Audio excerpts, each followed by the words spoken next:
आज रविवार का दिन था, पर मीरा देवी के घर में कोई छुट्टी का माहौल नहीं था। सुबह के 10 बज रहे थे। हल्की हल्की धूप खिड़की से अंदर झांक रही थी और रसोई से मसालों की खुशबू आ रही थी। 70 वर्षीय मीरा देवी अपनी बहू नेहा के साथ बैठी हुई थी, जो अपने 10 साल के बेटे आरव को नाश्ता करा रही थी। अरे नेहा, मीरा देवी ने धीरे से कहा, आज सुबह से घर में कोई काम वाली नहीं आई। लगता है उसे कुछ हो गया होगा। मैंने सोचा मैं ही कपड़े धोने वाली मशीन लगा दूं। इतने सारे कपड़े पड़े हैं। नेहा ने बेटे के मुंह में पराठा डालते हुए बिना सिर उठाए कहा, मम्मी जी रहने दीजिए। आपको पता है ना मशीन कैसे चलती है, इसमें आपको चोट लग सकती है। वैसे भी मैंने आपको कितनी बार कहा है कि आप अपने कपड़े अलग से हाथ से धो लिया करें। मेरे और राहुल के कपड़े एक साथ मत मिलाया करें। मीरा देवी का चेहरा एक पल के लिए मुरझा गया। उन्होंने अपना रुमाल उठाया और आँखों के कोने को पोंछा। ठीक है बहू, मैं अलग से धो लूँगी, उन्होंने बुझे हुए स्वर में कहा। पास ही अखबार पढ़ रहे राहुल ने अपनी माँ की बात पर कोई ध्यान नहीं दिया। वे एक सफल सॉफ्टवेयर इंजीनियर थे और अब घर के मामलों में बिल्कुल भी दखल नहीं देते थे। उनका मानना था कि उनकी पत्नी नेहा घर को अच्छे से चलाती है और माँ बहू के छोटे मोटे झगड़े में पड़ना उनका काम नहीं है। दोपहर के खाने पर नेहा ने मेज़ पर 3 प्लेटें लगाईं, एक राहुल के लिए, एक आरव के लिए और एक अपने लिए। मम्मी जी, आपकी थाली, मीरा देवी ने पूछा। नेहा ने बड़ी सहजता से कहा, ओह, मैंने आपके लिए दोपहर का खाना नहीं बनाया मम्मी जी। आपको तो हल्का खाना चाहिए ना। सुबह की थोड़ी सी दाल बची है और 2 रोटियां भी हैं। आप वही गरम करके खा लीजिए। मैंने सोचा आपका रात का खाना मैं कल सुबह बना दूंगी। राहुल ने नज़रें ऊपर उठाई और अपनी माँ की ओर देखा, पर तुरंत अपनी थाली में लगे खाने पर ध्यान केंद्रित कर लिया। मीरा देवी बिना कुछ कहे अपनी कुर्सी से उठी और रसोई में जाकर बासी दाल रोटी गरम करने लगी। शाम को राहुल के दफ्तर से कुछ मेहमान आए। नेहा ने तुरंत मेज़ पर बेहतरीन स्नैक्स, मिठाई और चाय की ट्रे सजा दी। मीरा देवी चुपचाप कोने में बैठी थी। एक मेहमान ने चाय का कप उठाते हुए पूछा, मीरा आंटी, आपके हाथ का पकोड़ा खाने का मन है, क्या आप आज कुछ नहीं बनाएंगी? इससे पहले कि मीरा देवी कुछ कहती, नेहा ने हंसकर जवाब दिया, अंकल, मम्मी जी आजकल ज़रा आराम कर रही हैं। डॉक्टर ने उन्हें ज़्यादा काम करने से मना किया है। मैंने सब कुछ तैयार कर लिया है, आप लोग उसका मज़ा लीजिए। मीरा देवी को लगा जैसे किसी ने उनके आत्मसम्मान पर जोरदार वार किया हो। उनके पास पैसे थे, पर उन्हें खर्च करने की इजाज़त नेहा नहीं देती थी। हर ज़रूरत के लिए उन्हें नेहा से पूछना पड़ता था और नेहा का जवाब अक्सर ना होता था, या फिर ऐसा जवाब जो अपमान से भरा होता था। रात में मीरा देवी अपने कमरे में रो रही थी। तभी उनके पति सुरेश बाबू कमरे में आए। सुरेश बाबू अब इस दुनिया में नहीं थे, पर उन्हें महसूस हुआ जैसे उनके पति उन्हें सांत्वना दे रहे हैं। अब बस, मीरा देवी ने मन में ठान लिया।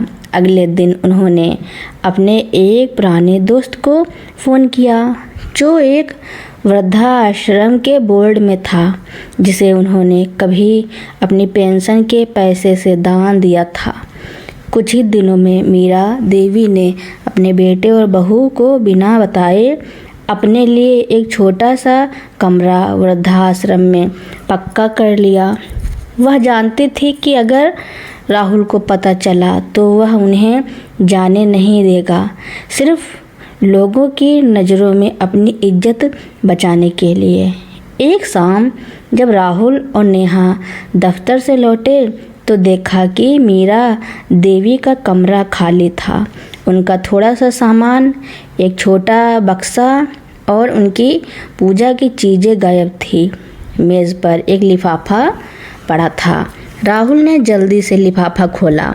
उसमें एक साफ सुथरे कागज़ पर मीरा देवी के हाथ के लिखे हुए चंद शब्द थे। प्रिय राहुल और नेहा, मैंने अपना घर छोड़ दिया है। अब मैं उस जगह जा रही हूँ जहाँ मुझे अपने ही हाथों के बनाए हुए खाने के लिए इजाज़त नहीं लेनी पड़ेगी, जहाँ मेरी मौजूदगी को बोझ नहीं समझा जाएगा। मेरा बैंक खाता और पेंशन मेरे पास है। मुझे किसी चीज़ की ज़रूरत नहीं है। तुम लोगों को इस चीज़ की ज़रूरत है, इसलिए मैंने तुम लोगों को यह घर दे दिया है। मैं अपने आत्मसम्मान को बचाने जा रही हूँ। तुम दोनों से मेरी कोई शिकायत नहीं है, पर अब मुझे अपने जीवन के आखिरी कुछ साल चैन से जीने दो। खुश रहो, तुम्हारी माँ मीरा। राहुल और नेहा दोनों अवाक रह गए। राहुल को अचानक वह सब याद आ गया जो उन्होंने अपनी माँ के साथ किया था। वह अपमान, वह उपेक्षा। राहुल ने तुरंत वृद्धाश्रम का नंबर डायल किया। फ़ोन मीरा देवी ने उठाया। माँ, यह आप क्या कर रही हैं? आप वापस आ जाइए, राहुल गिड़गिड़ाया। मीरा देवी ने शांत पर दृढ़ आवाज़ में कहा, नहीं बेटा, अब मैं वापस नहीं आऊँगी। तुम दोनों से मुझे बहुत प्यार है, पर सम्मान से बड़ा कोई रिश्ता नहीं होता। मैंने अपनी ज़िंदगी तुम्हें देने में कोई कसर नहीं छोड़ी। अब मैं अपने लिए जीऊँगी। उन्होंने फ़ोन रख दिया। राहुल और नेहा उदास हो गए। उन्हें अपने किए पर पछतावा हुआ, पर अब बहुत देर हो चुकी थी। समय बीतता गया। राहुल और नेहा अपनी ज़िंदगी में व्यस्त हो गए। 20 साल बाद उनका बेटा आरव भी बड़ा होकर एक सफल इंजीनियर बन गया। एक शाम आरव ने राहुल और नेहा को बताया कि वह अपनी नौकरी के कारण शहर छोड़कर जा रहा है और वह उन्हें अपने साथ नहीं ले जा सकता। पापा, आप और माँ अब बूढ़े हो चुके हैं। आप दोनों की देखभाल के लिए मेरे पास समय नहीं होगा। बेहतर होगा कि आप लोग किसी अच्छे वृद्धाश्रम में चले जाएं, आरव ने कहा। राहुल और नेहा एक दूसरे को देखते रह गए। आज वही शब्द उनके कानों में गूंज रहे थे जो बरसों पहले मीरा देवी ने अनुभव किए थे। उन्हें एहसास हुआ कि उन्होंने जो बीज बोए थे, आज वही फल उन्हें खाने पड़ रहे हैं। अब वे दोनों बिना सम्मान और प्यार के अकेलेपन और पछतावे की ज़िंदगी जी रहे थे। राहुल और नेहा अपने बेटे आरव के सामने अवाक खड़े थे। उनके कानों में आरव के शब्द गूंज रहे थे, आप दोनों की देखभाल के लिए मेरे पास समय नहीं होगा। बेहतर होगा कि आप लोग किसी अच्छे वृद्धाश्रम में चले जाएं। नेहा की आंखों में आंसू भर आए। वह डबडबाती आंखों से राहुल की ओर देखकर फुसफुसाई, राहुल, क्या यह वही सब नहीं है जो हमने तुम्हारी माँ के साथ किया था? राहुल का चेहरा सफ़ेद पड़ गया था। उसे लगा जैसे समय का चक्र घूमकर ठीक उसी जगह आ गया है जहाँ उन्होंने अपनी माँ मीरा देवी को अकेला छोड़ा था। आरव, राहुल ने भारी आवाज़ में कहा, तुम जानते हो हम कहाँ जाएंगे? यह घर तुम्हारा है, लेकिन हम कहीं नहीं जा रहे। हमने अपने जीवन में जो कमाया है वह पर्याप्त है। हम किराए के मकान में चले जाएंगे, पर वृद्धाश्रम नहीं। आरव ने कंधे उचकाए। ठीक है, जैसा आप लोगों को ठीक लगे। बस इतना याद रखना, मैं अपने काम में व्यस्त रहूँगा। आप लोगों की जिम्मेदारी मेरे ऊपर नहीं होगी। इतना कहकर आरव ने अपना बैग उठाया और बाहर निकल गया। अगले कुछ हफ्तों में राहुल और नेहा ने अपना बड़ा घर किराए पर दे दिया और शहर के एक छोटे से कोने में एक छोटे किराए के कमरे में रहने लगे। उनकी शानदार जिंदगी अचानक सिमटकर 4 दीवारों में कैद हो गई थी। किराए के उस छोटे से घर में नेहा को हर काम खुद करना पड़ता था।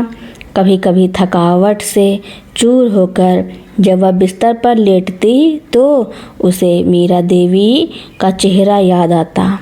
राहुल नेहा एक रात सोते समय बोली, मम्मी जी को कितनी तकलीफ होती होगी।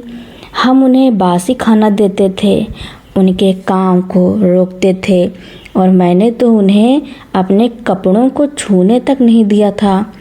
राहुल ने आह भरकर कहा, सबसे बड़ा दुख तो यह है नेहा कि जब हम आरव की हर ज़रूरत पूरी करते थे तब हमें लगता था कि हम सबसे अच्छे माता पिता हैं, लेकिन हमने अपनी माँ को जो सम्मान नहीं दिया, आज आरव हमें वही लौटा रहा है।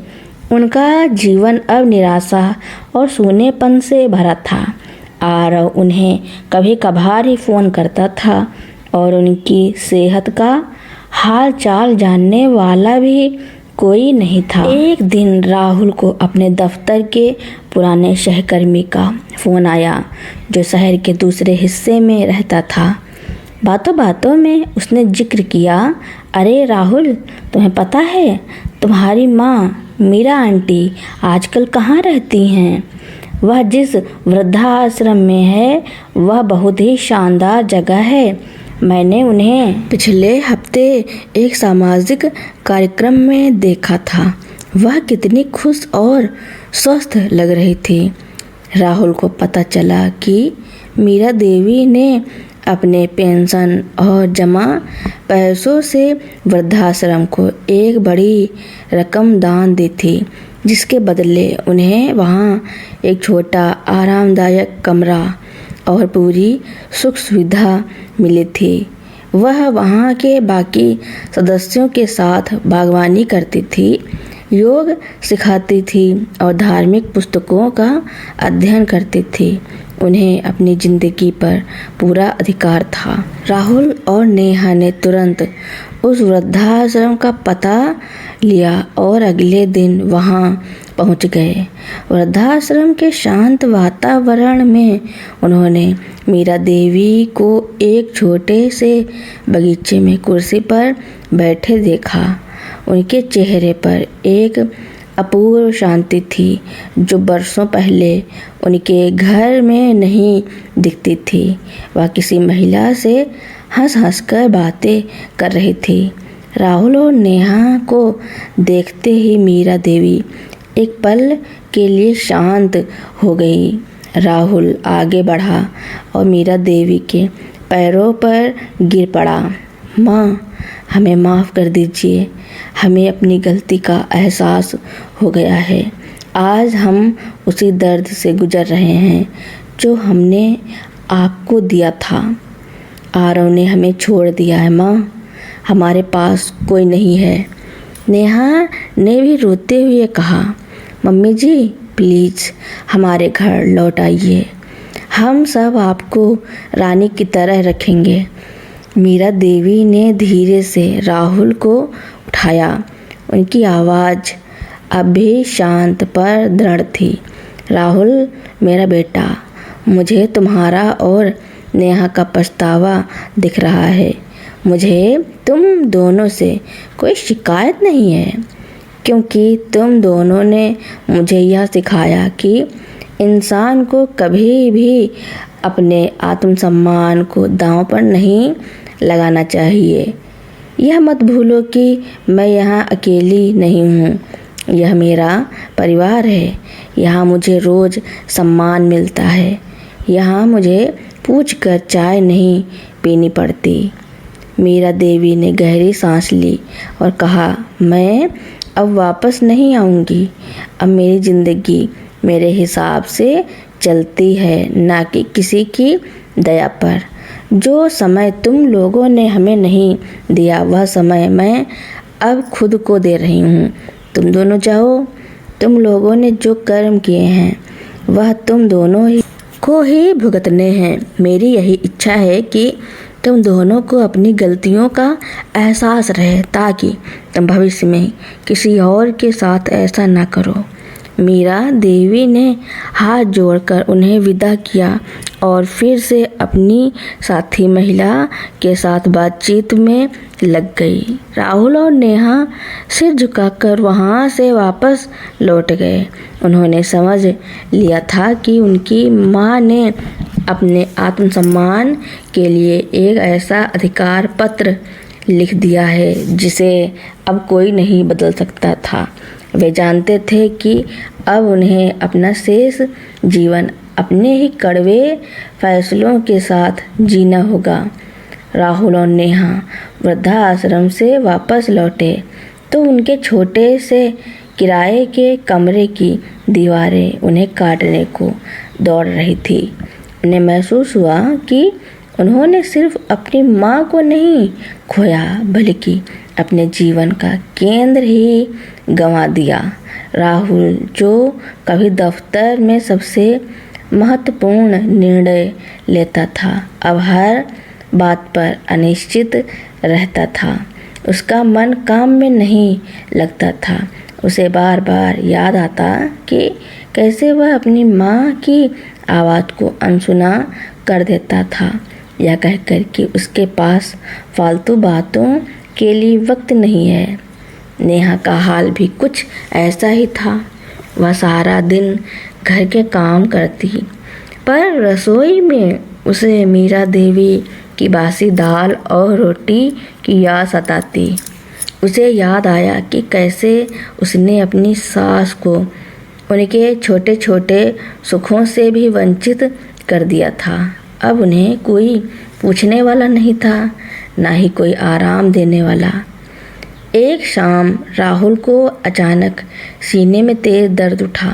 नेहा घबरा गई। उसने तुरंत बेटे आरव को फ़ोन लगाया, जो अब विदेश में सेटल हो चुका था।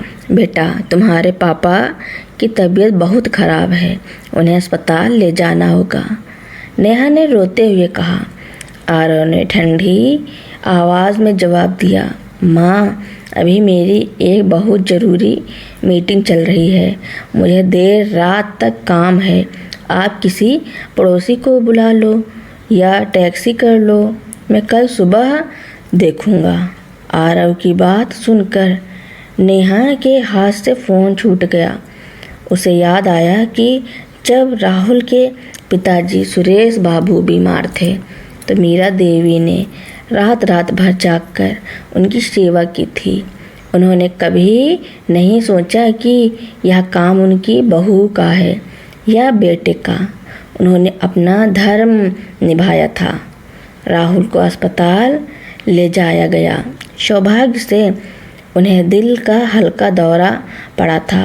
वह खतरे से बाहर थे, पर अस्पताल के बिस्तर पर लेटे हुए राहुल ने महसूस किया कि उनके पास दवाइयाँ खरीदने के लिए पैसे तो हैं, पर प्यार से पानी पिलाने वाला कोई नहीं है। अस्पताल में उन्होंने नेहा से कहा, नेहा, माँ ने हमें माफ़ नहीं किया, पर उन्होंने हमें अपनी गलती सुधारने का मौका भी नहीं दिया। हम दोनों ने मिलकर उन्हें इस हाल तक पहुंचाया था। आज हम पूरी तरह अकेले हैं। हमारा कमाया हुआ धन तो है, पर हमारे पास रिश्तेदार नहीं हैं। नेहा ने आंसू पोंछे और कहा, मुझे अब समझ आया, राहुल, माँ ने वापस न आकर सही किया था। वह अपने आत्मसम्मान के साथ जी रही हैं और हम अपने पछतावे की सज़ा भुगत रहे हैं। हमने सोचा था कि हम बुढ़ापे में आराम करेंगे, लेकिन यह तो अकेलेपन की अग्नि परीक्षा है। अस्पताल से डिस्चार्ज होने के बाद राहुल और नेहा ने अपने जीवन में एक बड़ा फैसला लिया। उन्होंने ना तो अपने बेटे को दोष दिया, ना ही अपनी किस्मत को। उन्होंने तय किया कि वे अपने बाकी के जीवन को सामाजिक सेवा में लगाएंगे। उन्होंने अपने किराए के मकान के पास ही एक छोटे से अनाथ आश्रम में जाकर बच्चों को पढ़ाना और उनकी देखभाल करना शुरू कर दिया। उनके पास पैसा था। उन्होंने अपनी बचत से आश्रम की मदद की। इस काम में उन्हें एक ऐसी शांति मिली जो उन्हें अपने आलीशान घर में कभी नहीं मिली थी। वे मीरा देवी के वृद्धाश्रम नहीं गए क्योंकि वे जानते थे कि उनकी माँ ने उन्हें जो सबक सिखाया था वह उसका सम्मान करना चाहते थे। वे अपने कर्मों का फल दूसरों की सेवा करके चुकाना चाहते थे। एक दिन जब वे अनाथ आश्रम के बच्चों के साथ थे तो एक बुजुर्ग महिला आई और बोली, आप दोनों को देखकर बहुत अच्छा लगा। आप लोग निस्वार्थ सेवा कर रहे हैं। वह महिला और कोई नहीं बल्कि मीरा देवी की वृद्धाश्रम की एक पुरानी दोस्त थी। उन्होंने बताया कि मीरा देवी अब इस दुनिया में नहीं है, लेकिन उन्होंने अपनी वसीयत में लिखा था कि उनकी बची हुई संपत्ति का एक हिस्सा उसी अनाथ आश्रम को दिया जाए जहां राहुल और नेहा अब सेवा कर रहे थे। मीरा देवी ने अपनी संपत्ति के साथ राहुल और नेहा के लिए एक संदेश भी छोड़ा था। मैंने तुम्हें माफ़ कर दिया है मेरे बच्चों। माफ़ी मांगने से बड़ा है अपनी गलतियों को सुधारना। मैंने तुम्हें सम्मान की कीमत सिखाई और तुम दोनों अब दूसरों को प्रेम और सम्मान दे रहे हो। यही मेरी असली खुशी है। राहुल और नेहा ने उस संदेश को पढ़कर अपने आंसू रोके। उन्हें एहसास हुआ कि उनकी माँ ने उन्हें आखिरी समय में भी माफ़ी के साथ साथ एक नई राह दिखा दी थी। उन्होंने तय किया कि अब वे इसी सेवा की भावना के साथ अपनी बाकी की ज़िंदगी जिएंगे और किसी भी माता पिता को वह दर्द नहीं देंगे जिससे वे खुद गुजरे थे। तो दोस्तों, राहुल और नेहा की माँ ने दोनों के साथ जो किया उसके बारे में आपका क्या कहना है और यह कहानी आपको कैसी लगी कमेंट में ज़रूर लिखना। मेरी कहानी सुनने के लिए आपका बहुत बहुत धन्यवाद।